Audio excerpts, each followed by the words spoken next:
사랑하는 성도 여러분, 요즘 코로나19로 말미암아서 참 많이 힘드시죠? 빨리 이 사태가 종료되고 그리고 우리가 함께 모여서 하나님을 예배하고 또 찬양할 수 있기를 바랍니다. 오늘 설교 본문 말씀입니다. 로마서 3장 5절에서 8절까지 말씀입니다. 우리 함께 봉독하도록 하겠습니다. 로마서 3장 5절에서 8절 말씀입니다. 다 같이 한 목소리로 읽겠습니다. 시작. 그러나 우리 불의가 하나님의 의를 드러나게 하면 무슨 말하리요? 내가 사람의 말하는 대로 말하노니 진노를 내리시는 하나님이 불의하시냐? 결코 그렇지 아니하니라. 만일 그러하면 하나님께서 어찌 세상을 심판하시리요? 그러나 나의 거짓말로 하나님의 참되심이 더 풍성하여 그의 영광이 되었으면 어찌 나도 죄인처럼 심판을 받으리요? 또는 그러면 선을 이루기 위하여 악을 행하자 하지 않겠느냐? 어떤 이들이 이렇게 비방하여 우리가 이런 말을 한다고 하니 저희가 정죄받는 것이 옳으니라. 아멘. 기도하시겠습니다.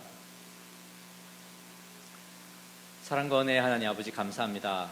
오늘도 변함없이 우리가 주님을 찾을 수 있게 도와주시고 우리가 주님의 말씀을 사모하여 당신의 말씀 앞에 서게 해주시니 감사합니다. 오늘 이 시간 우리의 심령이 주로 인하여서 기뻐하고 또 주로 인하여서 감사하는 마음이 넘칠 수 있도록 주님께서 함께하여 주시옵소서. 우리 성도님들의 모든 삶을 주님 지켜주시고 보호하여 주시고 주님의 안위가 우리 모든 성도님들의 삶 가운데 넘치기를 소망합니다. 이 시간 예배가 주님 앞에 온전히 드려질 수 있게 도와주시옵소서. 말씀을 기대하며 예수님의 이름으로 기도드립니다. 아멘.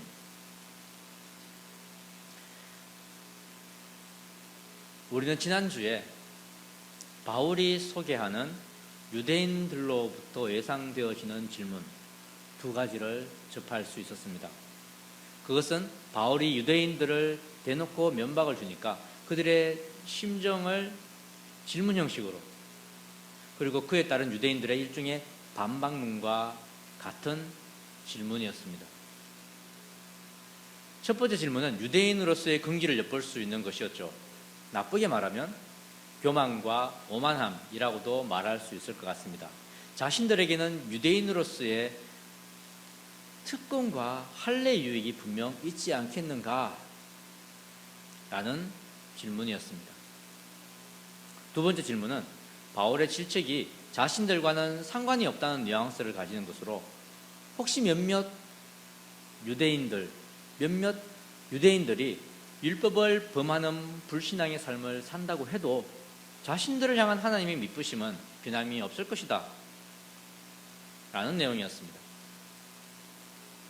이 두 질문에 대해서 바울은 긍정적인 입장을 표했습니다. 왜냐하면 그들의 질문 자체는 틀린 것이 아니었기 때문이에요. 유대인들에게는 그들만 누릴 수 있는 분명한 특권이 있었고 그들이 하나님의 말씀을 행하며 사는 이상 하나님은 결코 그들과 맺은 언약을 폐하시지 않으시는 분이기 때문입니다. 바울은 이 두 질문에 대해서 절대 부정을 하지 않고 어느 정도 인정을 하는 부분도 있지만 바울의 발언들 속을 자세히 보면 여전히 그들의 행동에 있어서 불신앙이 자리하고 있음을 내비치고 있습니다. 어쨌든 유대인들과 바울의 기싸움이 팽팽한 모습을 저와 여러분은 1절과 4절을 통해서 충분히 확인할 수가 있었습니다. 그런데 오늘 5절로 8절 말씀을 보시면 유대인들의 본심이 어떠한 것인지를 알 수 있는 내용들이 나옵니다. 그들이 진짜 바울에게 따져 묻고 싶은 것들이 열거되어지고 있죠. 재미있는 사실은 이 계변들을 듣고 있노라면 앞서 두 가지 질문을 에둘러 말한 유대인들 역시 불신앙의 집합체인 사실을 확인할 수가 있습니다. 오늘 저와 여러분은 본문 말씀 3장 5절에서 8절 말씀을 통해서 특권의식에 사로잡혀 있는 유대인들의 악함이 어디까지 뻗쳐져 있는지 살펴보고 저와 여러분이 경계해야 할 유대인들과 같은 신앙, 그것이 무엇인지 한번 살펴보도록 하겠습니다. 먼저 5절과 6절을 보시면 유대인들이 자신들의 불의가 하나님의 의를 드러낸다면 하나님의 심판은 없을 것이다 라는 궤변을 내놓고 있습니다. 이 말도 되지 않는 궤변에 대한 성경의 대답은 하나님의 의는 그들을 반드시 심판하신다 입니다. 유대인들은 자신들의 불의로 하나님의 의를 드러낼 수 있다고 말합니다. 어처구니 없긴 하지만 이런 궤변은 눈앞에서 나타나는 현상에만 집중하고 자신들의 범법을 합리화하는 데 능한 유대인들로서는 능히 제기할 수 있는 주장으로 생각됩니다. 성도님들, 선이 돋보이기 위해서 반드시 필요한 것이 있습니다. 무엇입니까?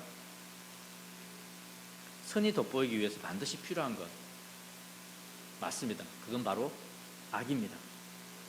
저와 여러분이 즐겨보는 드라마나 영화를 보면 쉽게 이해가 될 겁니다. 착한 주인공 옆에는 반드시 누가 있습니까? 항상 못된 악당들이 붙어 다닙니다. 갓 결혼한 새댁 옆에는 항상 못된 시누이가 붙어 다니는 것처럼 말입니다. 물론 드라마에서의 이야기입니다.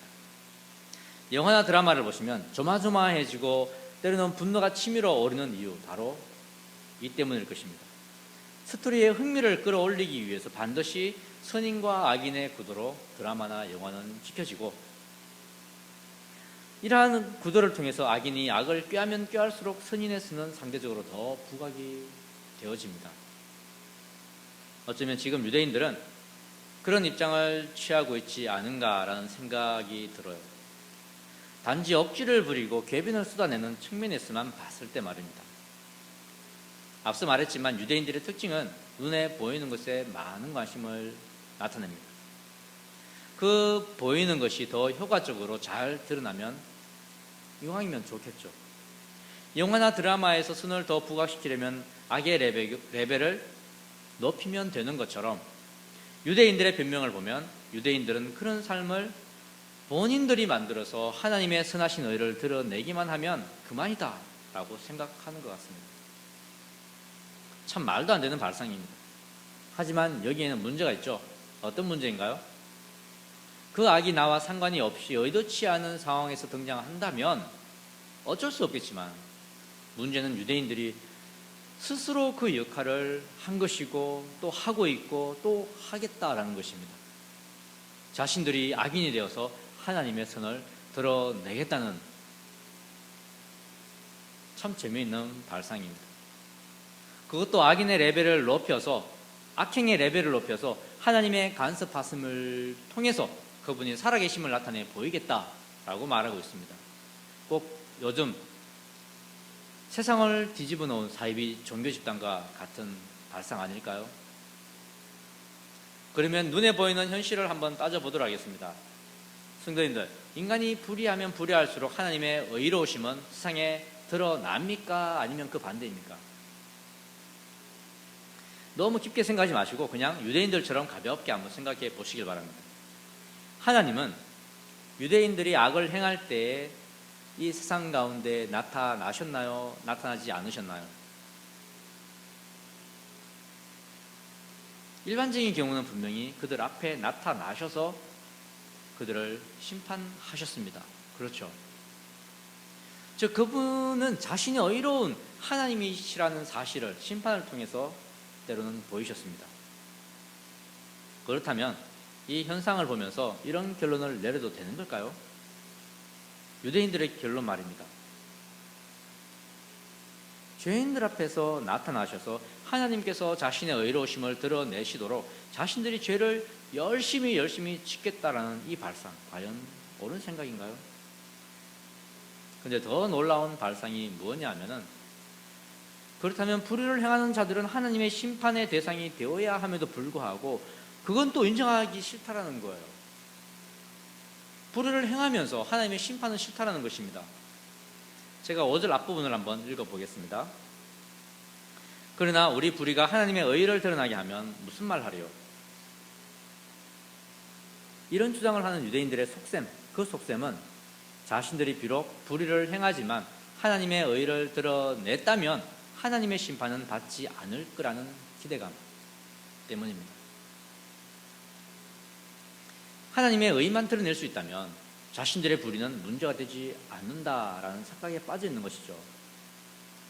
그런데 슬프게도 이런 생각을 가진 사람들이 우리 주변에 너무나도 많다라는 겁니다. 저는 한국에서 일본학을 공부했고 또 일본에서 유학을 했습니다. 개인적으로 일본에 대한 원한은 없습니다. 오히려 일본에 대해서 긍휼한 마음을 많이 가지고 있는 사람들 중에 한 사람입니다. 그런데 일본 역사를 공부하면서 일본의 소수 정치인들, 그들에 대해서만큼은 긍휼함보다는 비판적인 마음이 좀 커졌습니다. 제가 그들을 비판하지 않을 수 없는 이유는 바로 지금 유대인들이 늘어놓고 있는 그러한 궤변과 유사한 생각들을 그들이 가지고 있기 때문이에요. 일본의 대동아 정책, 범죄 행위였습니다. 소수 엘리트들의 말장난으로 많은 사람들이 목숨을 잃었고 수많은 사람들의 삶이 황폐화되어 버렸습니다. 특히 우리나라 사람들 중에 다수의 분들이 강제로 위안부나 노동자로 끌려가야만 했습니다. 그런데 이러한 과거의 그들의 잘못에 대해서 일본의 현 정치인들은 어떻게 말하고 있습니까? 자신들은 죄가 없다. 자신들은 죄가 없다. 그리고 지금 대한민국이 이렇게 발전할 수 있었던 그 모든 이유는 그들이 한국을 점령했었기 때문이다 라고 말합니다. 오히려 자신들의 도움이 컸다라는 궤변을 쏟아내고 있죠. 방법이 잘못되었어도 그 결과가 나쁘지 않았으니 자신들은 죄를 짓지 않았다라는 것입니다. 얼마나 교만한 생각입니까? 성도 여러분, 우리도 하나님의 뜻을 잘못 이해하고 자기 고집과 탐욕에 사로잡히면 이런 말도 되지 않는 주장들을 하며 살아가게 될 것입니다. 이러한 궤변들은 또한 특정 사람들의 입에서만 나오는 것이 아니라 우리의 삶을 성령님께 맡기지 못하고 내 마음대로 살다 보면 나도 모르게 이러한 생각에 빠져 살아가게 된다는 것입니다. 저와 여러분은 하나님께서 악한 생각과 행실을 심판하시는 분이심을 분명하게 기억해야 할 것입니다. 결국 하나님 없는 인생은 끊임없이 불의를 정당화하기 위한 궤변만을 쏟아낼 것입니다. 의미도 없는, 그리고 절대 하나님께서 받아줄 리 없는 그러한 고집만 부리다가 인생이 끝나겠죠. 성도님들, 지금 유대인들의 행동은 결국 만물의 주인이 되시며 신실하시며 의로우신 하나님을 불의한 하나님으로 몰아가는 것이 되고 맙니다. 그들의 궤변은 그들에게서 끝나는 것이 아닙니다. 하나님의 의는 결코 불의로 만들어진 의가 아닌데 만약 유대인들의 주장대로라면 하나님도 불의한 하나님이 되어버리고 마는 거죠. 그들의 불의가 하나님의 의를 나타냈다고 한다면, 만약에 그렇다고 한다면 그 순간 하나님은 불의의 하나님이 되고 마는 것입니다. 또한 말이 되지 않는 것은 불의를 행한 그들을 하나님이 심판하시면 그 하나님이 불의하다라고 주장하는 거예요. 이런 궤변 도대체 어디 있습니까? 말씀을 보면서 색상을 몇 번이고 치는지 모르겠습니다. 너무 답답하고 황당해서 말입니다. 불의를 의로 심판하시는 하나님을 불의하다고 생각하는 그들의 정신상태, 영적인 상태, 심각하게 뒤틀려져 버린 악인들의 사고가 아닐 수가 없습니다. 그야말로 하나님의 입장, 하나님의 뜻은 1도 고려되어지고 있지 않음을 볼 수 있습니다. 성도 여러분, 불의라는 말의 뜻이 무엇일까요? 불의라는 말의 뜻, 어들에서 2번씩이나 사용되고 있는 이 단어의 뜻 말입니다. 불의라는 말은 일반적으로 불공평한, 부정한, 악한 이라는 의미를 가지고 있습니다. 하지만 이 단어가 종교적인 맥락에서 가지는 뜻은 하나님의 뜻에 합당하지 않는 행위를 가리킵니다. 따라서 불의의 뜻이 인간적인 생각이나 판단에 따라서 바뀔 일이 절대 없습니다. 물론 결과에 따라서 불의가 의가 되고 의가 불의가 되는 일은 더더욱 없을 것입니다. 즉 불의나 의는 전적으로 하나님의 뜻, 하나님의 기준에 달려 있다는 겁니다. 저와 성도님들이 반드시 알아야 하는 것, 심판의 기준이 하나님의 의라는 사실과 심판의 대상인 모든 인간들은, 저와 여러분들은 하나님의 의에 합당하게 살도록 만들어졌다라는 사실입니다. 유대인들처럼 삐딱하게 생각하고 고집을 부린다고 해서 하나님의 판단 기준이 바뀌지 않습니다.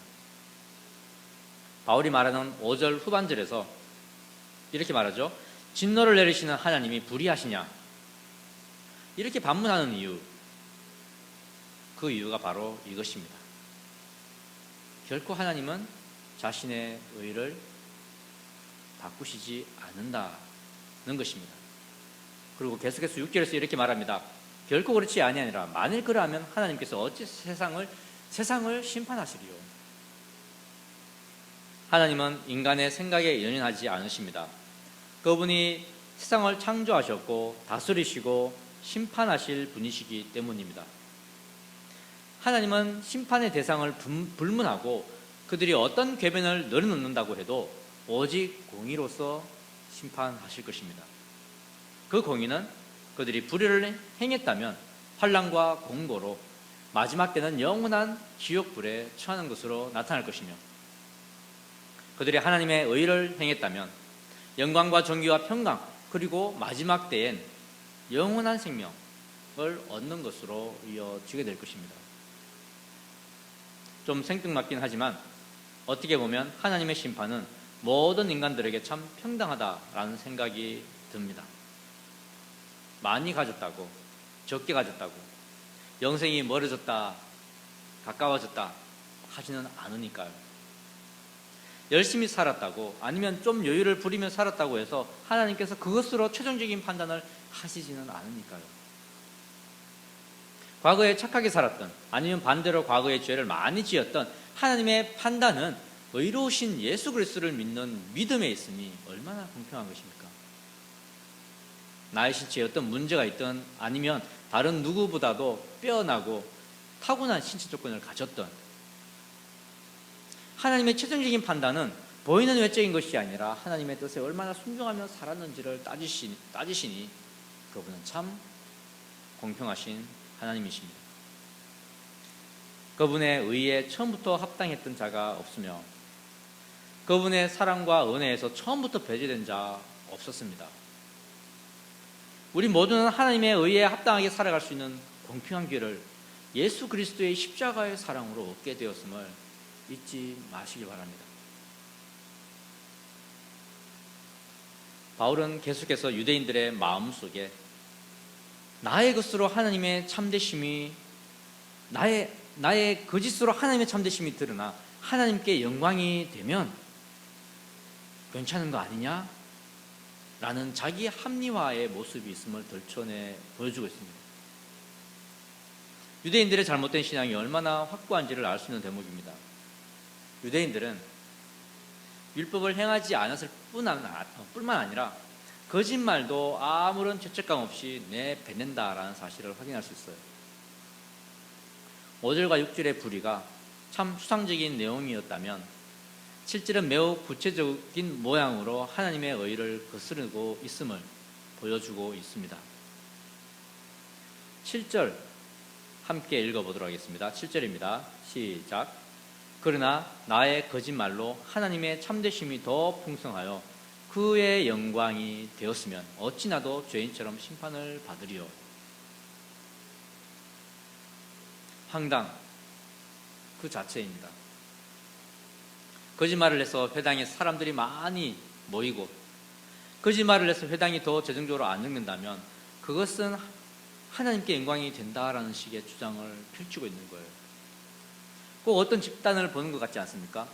교회가 교회를 도적질하고 추수꾼이 되어서 교회에 침투하고 거짓으로 싸움을 붙이고 죄를 조장하고 그래서 교회를 강탈하는 그런 행위가 어떻게 하나님의 참되심을 그것도 풍성하게 나타낼 수 있느냐라는 말입니다. 그들은 참되신 하나님을 숨기는 것이 아니라 자신들의 목적에 따라 신을 만들어 놓고 거짓 신을 우상 숭배하고 있는 것입니다. 만약 그들이 참되신 하나님을 안다면 거짓을 버리고 진실을 말할 수 있어야 하고 거짓으로 쌓아 올린 모든 공적, 그 공적들은 모래 위에 지은 집과 같음을 깨달아야 정상일 것입니다.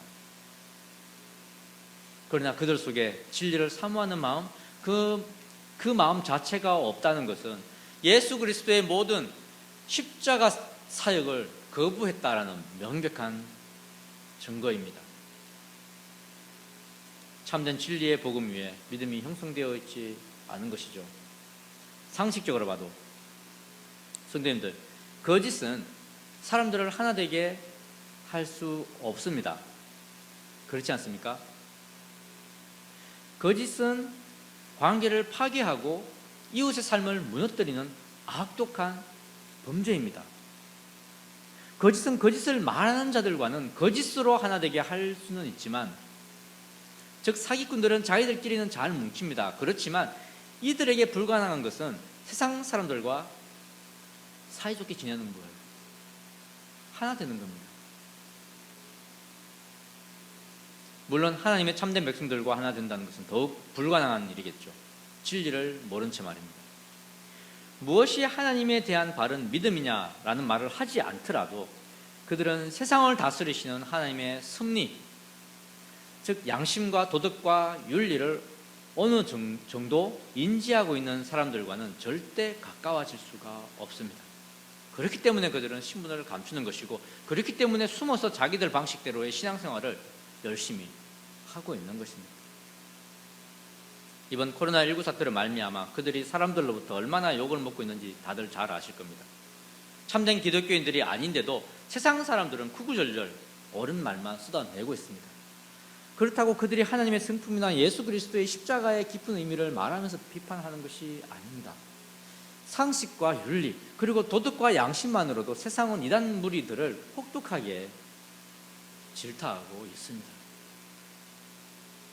이단 무리의 거짓된 신념에 하나님의 의를 따르는 세상이 반응하는 것이죠. 성도 여러분, 거짓은 결코 하나님께 속한 것이 아니며 거짓은 사단과 마귀들의 방법임을 아시길 바랍니다. 때문에 저와 여러분은 거짓 위에 우리의 삶을 쌓아 올려서는 안 될 것입니다. 참되신 하나님의 성품을 따라서 남을 속이지 않고 진실을 통해서 하나님께 영광을 올려드리는 영광교회, 그리고 하나님의 모든 백성들 되시기를 바라고 원합니다. 그렇다면 본문에서 말하는 거짓말의 구체적인 내용에 대해서 다시 한번 살펴보도록 하겠습니다. 유대인들의 삶에 비추어 생각해 볼까요? 자, 이미 지지난주에 저와 여러분은 그들의 거짓된 삶에 대해서 나눈 적이 있습니다. 2장 21절과 22절을 보시길 바랍니다. 2장 21절과 22절입니다. 다 같이 읽어보도록 하겠습니다.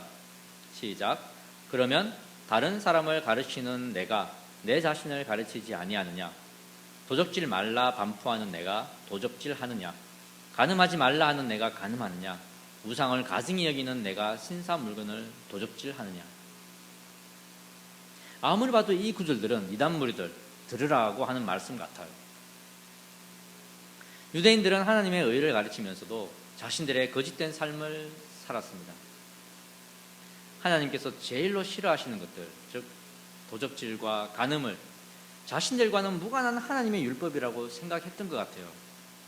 그리고 신사 물건을 도적질하느냐라는 이 질문을 보게 되면 자신들이 우상을 가까이 하지 말라고 했던 그 우상의 것까지도 도적질한 그들의 거짓된 삶을 엿볼 수가 있습니다.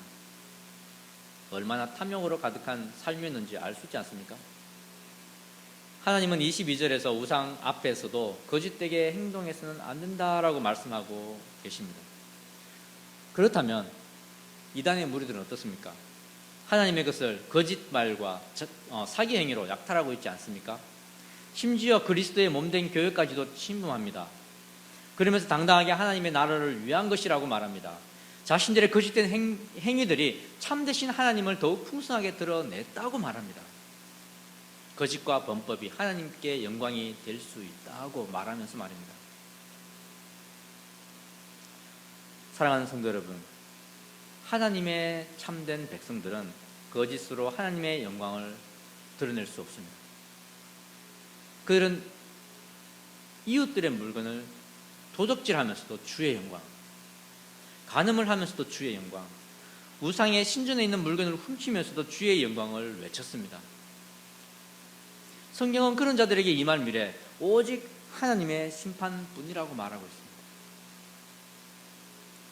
설령 거짓이 하나님의 영광을 드러내는 것처럼 보일지라도 그것은 절대 하나님의 의가 될 수가 없습니다. 그 영광 자체가 거짓 영광이기 때문에 참되신 하나님께서 받으실 수 없는 것입니다. 성도님들, 그렇다면 이쯤에서 영광이라는 단어의 성경적 의미 한번 살펴보도록 하겠습니다. 영광이라는 단어의 정의를 바르게 내릴 수만 있다면 거짓으로 나타낼 수 있는 영광 따위는 이 세상에 존재하지 않는다라는 사실을 쉽게 이해할 수가 있을 것입니다. 영광이라는 단어의 사전적 의미 두 가지가 있는데요. 하나는 빛나고 아름다운 영예라는 뜻입니다. 그런데 흔히 어떤 유명인사를 만나게 되거나 큰 일에, 의미 있는 일에 참여하게 되었을 때 우리는 이렇게 말합니다. 참 영광입니다 라고 말이죠. 이때의 영광이 바로 이런 의미일 것입니다. 또 하나는 하나님이나 그리스도에 대한 감사와 찬양이라고 사전에서는 말하고 있습니다. 주님께 영광을 올려드린다라는 표현이 바로 이러한 의미일 것입니다. 그런데 이 두 가지 의미로 하나님의 영광이라는 말의 뜻을 다 설명하기란 어려워 보입니다. 왜냐하면 하나님의 영광이라는 말은 많은 경우에 참되신 하나님을 의미하기 때문이에요. 이는 하나님 자체를 의미하며 동시에 그분에게서 뿜어져 나오는 그분의 모든 신적 속성들이라고도 말할 수가 있습니다. 그렇게 볼 때 인간의 어떠한 말과 행동도 하나님의 영광엔 관여할 수가 없음을 알 수 있어요. 성도 여러분, 7절에 그의 영광이 되다라는 표현이 나오죠. 이 말은 하나님의 영광을 드러내다라는 의미와 비슷합니다. 그렇다면 이 표현은 어떻게 이해해야 할까요? 우리의 말과 행동은 하나님의 영광에 어떠한 영향도 끼치지 못하는 상황에서 말입니다. 결과론적으로 말하면 성도가 하나님의 영광을 드러낸다라는 이 말은 쉽게 말해서 성도 한 사람 한 사람이 하나님의 성품으로 살아가는 것을 말합니다. 즉 하나님의 백성이 하나님의 거룩함을 담는 삶을 산다는 것이죠. 그래서 세상과 이웃을 대하는 우리의 삶의 태도에서 하나님의 성품이 나타나야 하는 것입니다. 우리 속에 우리를 다스리시는 하나님을 밖으로 내비치게 하는 삶, 다시 말해서 하나님의 영광을 드러낸다라는 말은 우리가 하나님의 성품으로 사는 것이며, 이 말은 결국 유대인들이 말하는 불의와 거짓으로는 절대 하나님의 영광을 드러낼 수 없음을 말해주고 있습니다.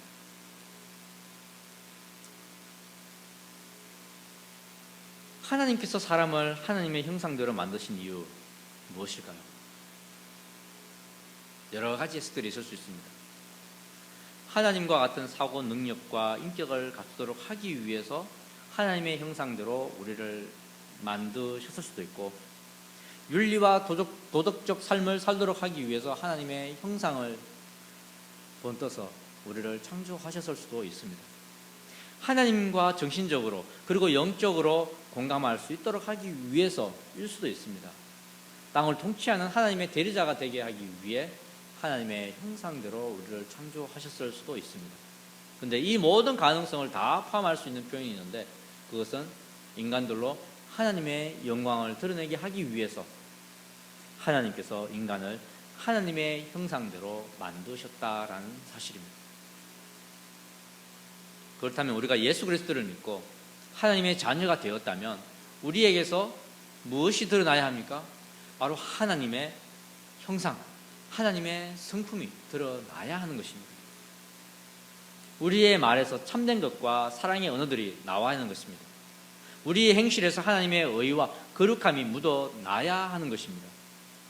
유대인들처럼 말로만 율법을 외치는 삶, 그 삶은 아웃입니다. 자신들은 지킬 생각도 없으면서 타인을 율법으로 판단하고 정죄하는 삶도 하나님의 영광을 드러낼 수 없습니다. 자기 고집대로 살면서 회개하지 않는 자들은 환난과 공고의 삶을 자초하게 될 것입니다. 이러한 삶은 하나님의 영광을 드러내는 것이 아니라 그분을 욕되게 하고 그분을 이방인 중에 모욕되게 하는 것이 될 것입니다. 이단의 무리를 보십시오. 철저히 그들은 하나님의 영광을 위해 산다고 말합니다. 그러면서 악을 행하고 거짓말을 수도 없이 말을 하며 살아갑니다.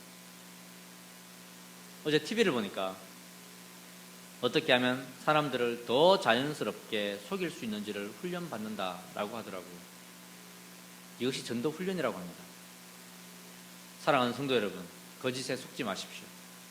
그들을 멀리하시고 하나님의 말씀에 따라 행하시는 영광교회 모든 성도들 되시기를 소원합니다. 세상에서 가장 무서운 사람, 어떤 사람이라고 생각하십니까?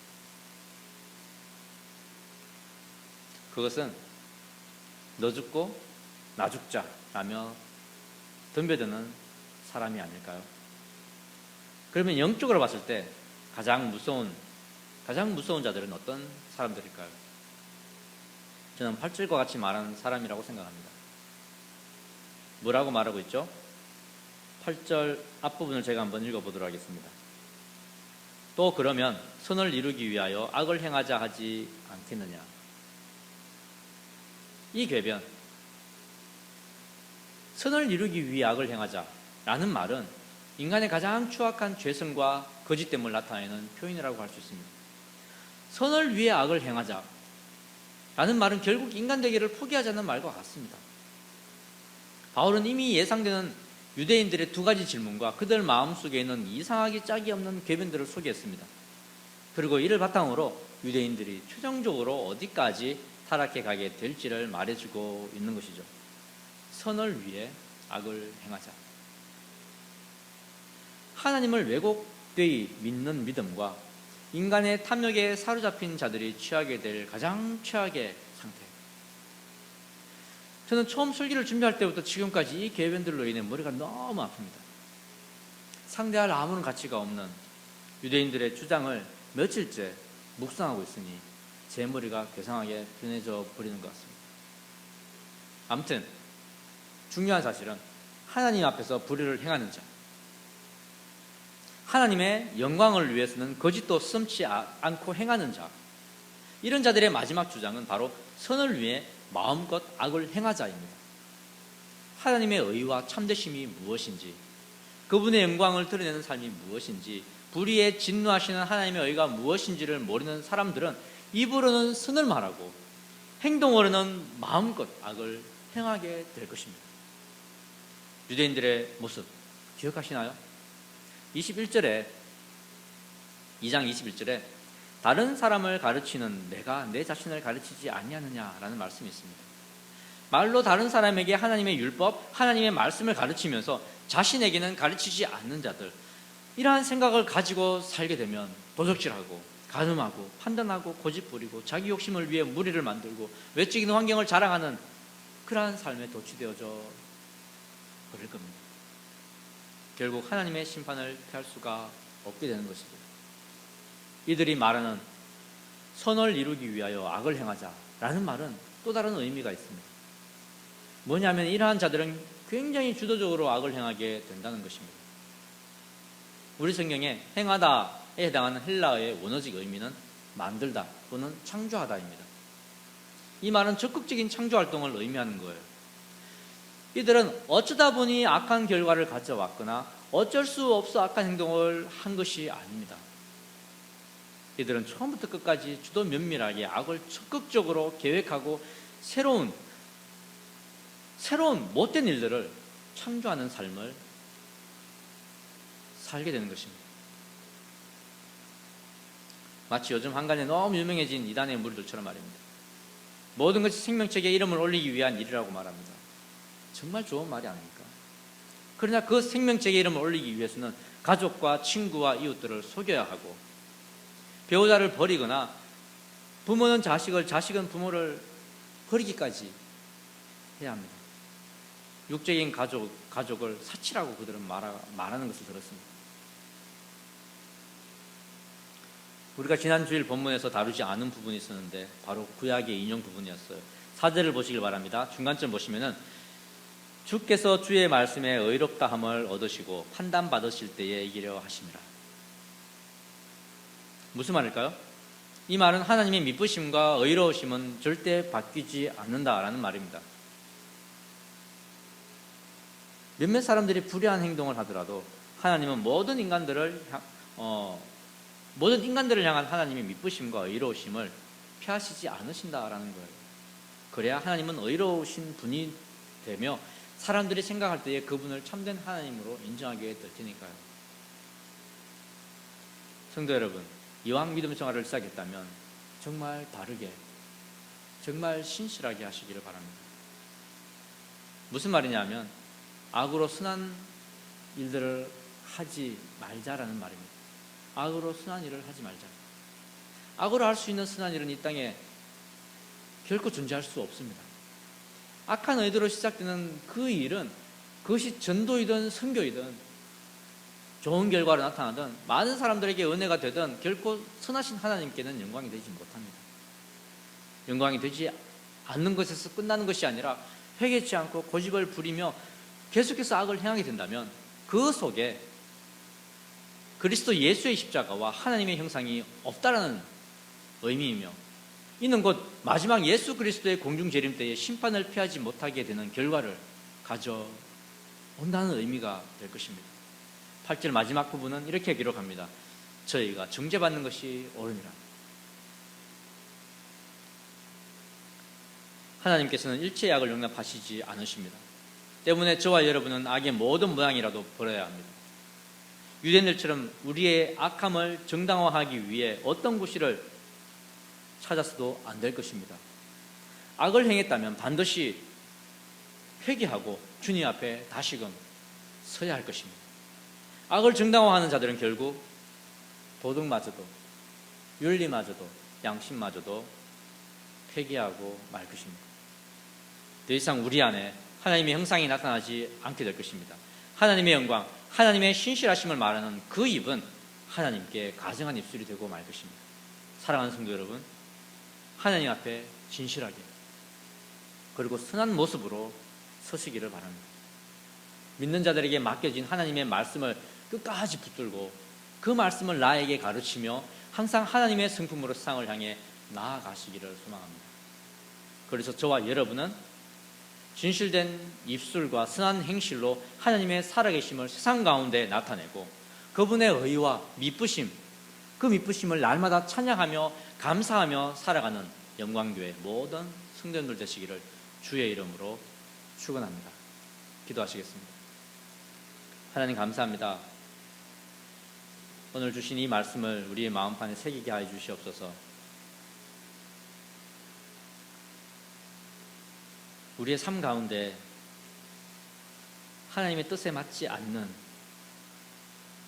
그러한 말과 행실이 나타나지 않도록 주님께서 붙들어 주시옵소서. 주님께 속한 진실을 말하며 의를 행할 수 있는 자들 되게 도와주시고 우리가 악으로 선을 행하는 삶이 아니라 악을 선으로 이길 수 있는 자들의 삶을 선택하며 살아갈 수 있도록 도와주시옵소서. 그것이 주님 앞에 영광이 되는 삶인 줄을 저희들이 믿습니다. 그것이 주님의 참되심을 세상 가운데 드러내는 것임을 저희들은 믿습니다. 망설이지 않게 하시고 머뭇거리지 않게 하시고 거짓된 자들이 적극적으로 새로운 거짓을 꾸며내는데 진리 안에 있는 우리들은 더욱더 열심을 내어서 참되신 하나님을 세상 가운데 선포할 수 있도록 반포할 수 있도록 주여 도와주시옵소서. 그래서 주님 앞에 기쁨이 되는 삶을 사는 자들 되게 하시고 주님께 합당한 주님의 백성들 될 수 있도록 축복하여 주시옵소서. 이 일주일도 주님 안에 있는 그 모든 평안이 우리 성도님들의 삶에 임하기를 소원합니다. 주님께서 붙들어 주시고 보호하여 주시옵소서. 감사드리오며 예수님의 이름으로 기도드립니다. 아멘.